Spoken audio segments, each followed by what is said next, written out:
Friends of our channel and YouTubers, welcome. Answers of an Alien from Andromeda, Video 119, July 18, 2014.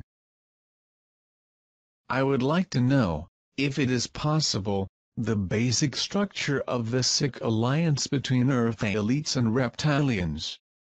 Does Earthlings have any advanced by our means spaceships, and how many if any? What would the sizes and performances be, so dimensions and number of crew members?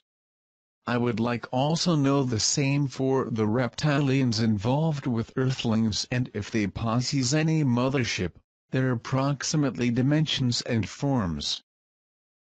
See, the reptilians put some technology in the hands of your scientists such as nanostructures, cold fusion, genetic reprogramming, and quantum manipulation of some materials among other things, but cannot pass spaceships or weapons technologies, because they are not built by them.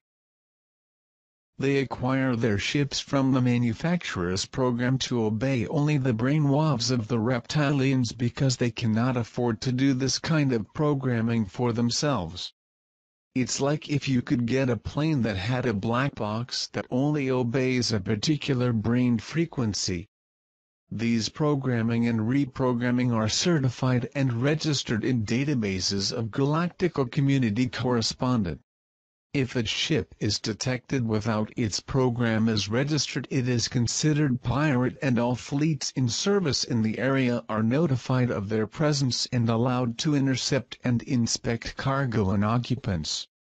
Humans cannot get no ship of this type yet. Your scientists are still trying to get old rugged ships with technologies that can be copied. The reptilians are not fools. They never hit the front with the galactic communities, always positioning themselves within the limits of legality to suffer no penalties. They know that the more they keep the dependence of governments on your partner, the more they will get in return. The ships that are transporting equipment and personnel off the planet are flown by a crew of Greys, whose brain frequency is also accepted by the control system of these ships. The reptilians have various types of spacecraft, ranging from service units with approximately 60 meters with crews between 10 and 20 components, and to a mothership over 10 miles in length from 3 to 8,000 crew. The shapes vary according to the purpose of each spacecraft, and they have no fixed preference for models because acquire inexpensive substituted spacecraft of other fleets, and to send reprogramming, therefore they have various types of ships. You could call them junk dealers, as is most of the descendants of insect societies. There are several classes of spacecraft according to the technology applied, resources and method of propulsion. Taking your basic alphabet from A to Z would be very little to sort, but just to illustrate, while humanoid societies more advanced use spacecraft classes A through J, reptilians and insectoid use at most classes J through Z in most cases. Friends, just a reminder, the system of behavioral reality developed by your elites is very simple.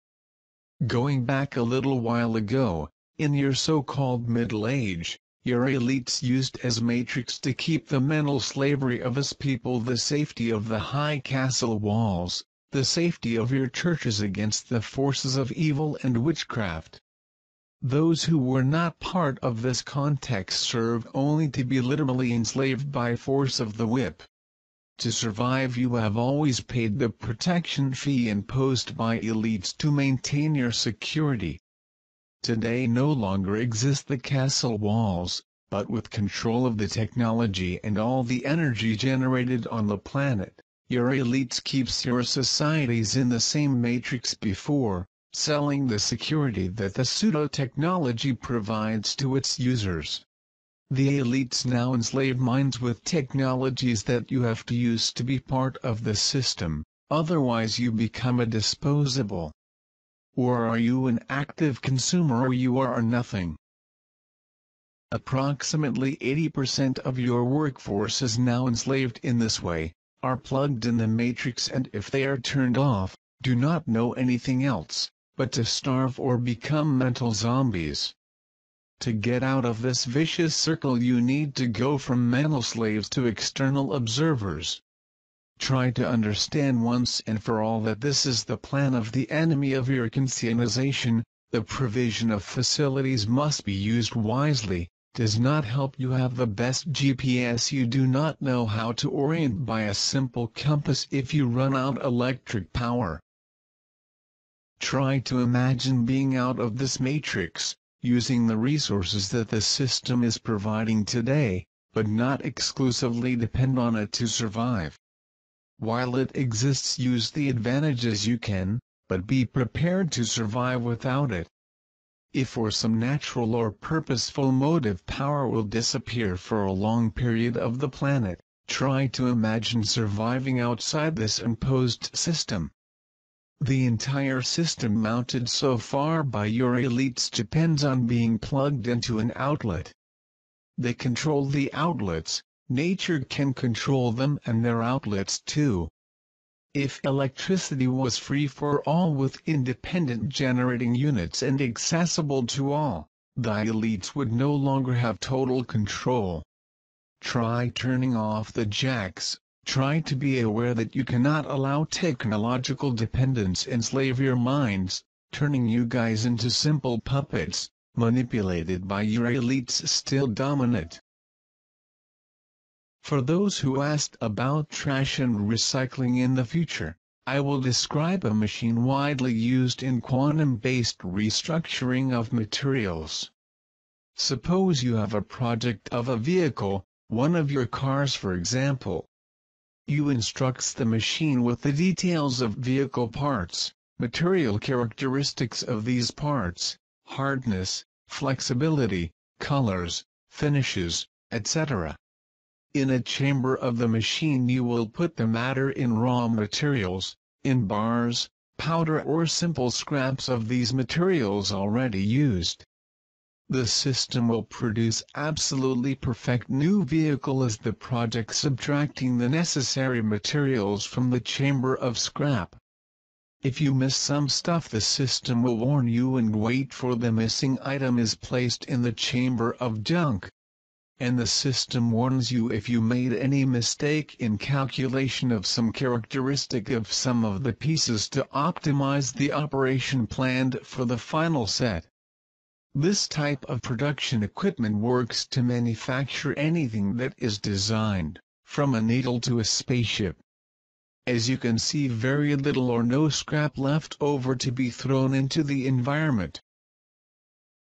For those who asked about the possibility of a perpetual motion machine, here is the answer.